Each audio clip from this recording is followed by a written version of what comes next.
Napakarami talagang nagtitiwala sa Econin. Grabe na ang endorsement nila. Nako, exciting na naman ang bagong photoshoot nilang dalawa. Anong brand kaya naman ang endorsement ng Econin ngayon? Katatapos lang nila ng Tiffany & Co na magkasama noong Valentine's Day at sumunod naman itong Nivea Lumina 360 ni Janine.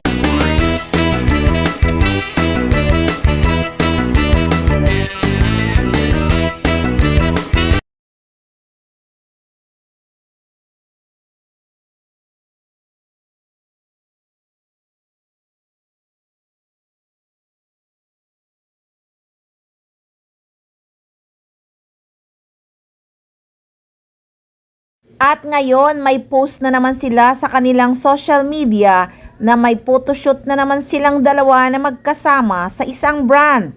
Ano naman kaya ito?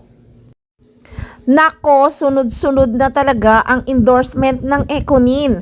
At take note ha, magkasama pa talaga silang dalawa sa isang brand.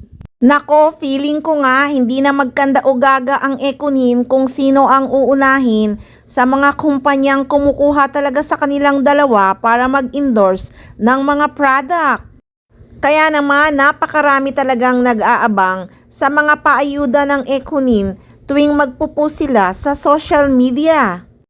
Grabe talaga ang pagtitiwala nila sa Econin. Hay, sana photoshoot na ng kasal. Assuming na naman ako So what? Iba kasi sila, real na real, kaya naman maraming company ang nagtitiwala. Pati nga sa paggawa ng mga project, magaganda talaga ang binibigay na project sa dalawa. Pati nga ang mga producer ay talagang sobrang tiwala sa Econin. Hindi basta-basta ang mga movie at teleserye na ginagawa ni Janine Gutierrez.